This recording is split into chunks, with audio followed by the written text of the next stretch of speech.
Hier sortait la vidéo DCS 2025 and Beyond de Eagle Dynamics, et la présence d'un airframe a fait beaucoup de bruit.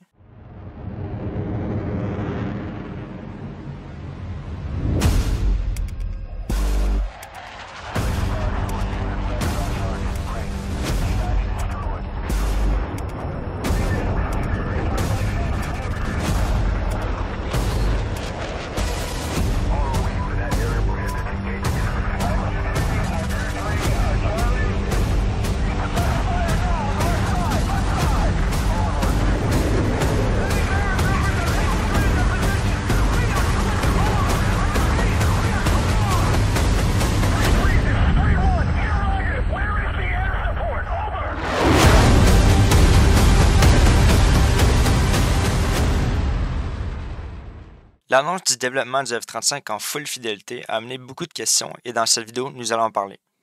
Premièrement, qu'est-ce que le F-35? Le F-35, c'est un avion de chasse multirôle de 5e génération développé par Lockheed Martin, qui est aussi connu pour avoir mis en vie le SR-71, F-117, F-22, C-130 et bien plus.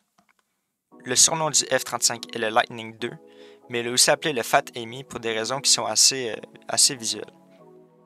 Son premier vol fut en 2006 et il est toujours en service à ce jour. Le F-35, c'est le vainqueur de la compétition du Joint Strike Fighter Programme, un programme qui avait comme but de remplacer les vieux airframes des États-Unis, Royaume-Uni, l'Italie, le Canada, l'Australie et bien plus. Les finalistes de ce concours étaient le X-35 par Lockheed et un avion un peu trop heureux pour être en vie, le X-32 développé par Boeing. Bien sûr, le X-35 a été choisi comme vainqueur du programme au lieu de cette chose-là. Le F-35 a 3 variantes. Premièrement, on a le A qui est utilisé par la US Air Force, le B qui est employé par la US Marine Corps et le C qui est utilisé par la US Navy sur les porte-avions. Le F-35A est la variante qui emploie les conventionnels Take-off and Landing, donc les atterrissages et décollages à l'horizontale. Le F-35B, c'est la variante qui emploie les short take-off et les vertical landing. Celui-ci peut atterrir à la verticale et décoller sur les petites pistes. Le F-35C est la variante qui est utilisée sur porte-avions. Elle est équipée d'une crosse pour le décollage sur catapulte, de plus grandes ailes et d'un bras d'atterrissage plus costaud pour les atterrissages sur porte-avions. L'annonce du F-35 sur D6 amène plusieurs questions.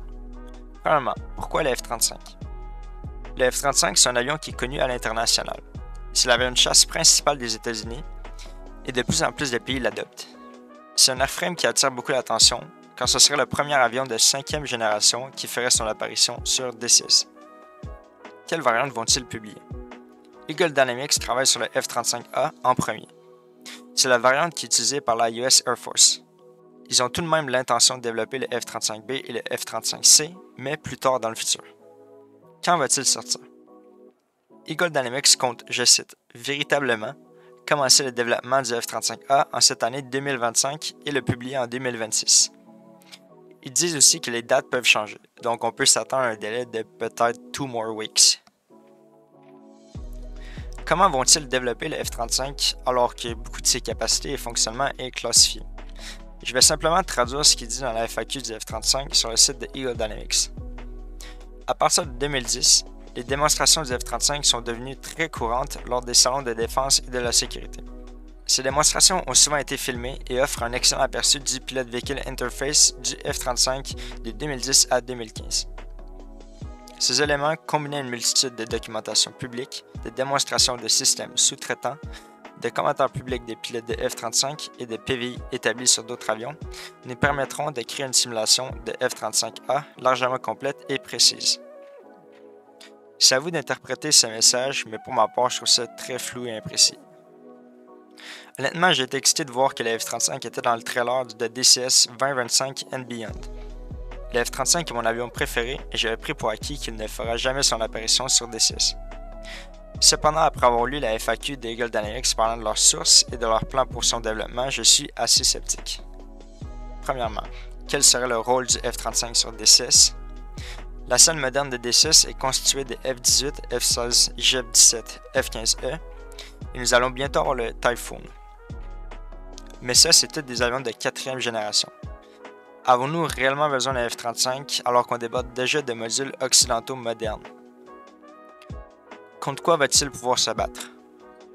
Et quel est le réel besoin d'avoir ce module? Les sites SAM de l'Est les plus redoutables de D6 sont le SA-11, SA-10, mais ils sont tout de même relativement faciles à contrer avec des modules datant des années 90. Deuxièmement, les sources d'informations sont assez floues. Eagle Dynamics dit utiliser des informations provenant de data open source et de témoignages publics des pilotes de F-35. À mes yeux, ça ne veut rien dire. On a accès à beaucoup de vidéos et de documents sur le F-35, mais parvenir à développer en full fidélité avec ces sources semble assez périlleux. C'est difficile à croire qu'ils vont arriver à une réplique réaliste d'un airframe en service contenant les technologies les plus récentes. Troisièmement et surtout, l'annonce d'un nouveau module rajoute encore une promesse sur le tas de promesses que Eagle Dynamics nous a déjà fait.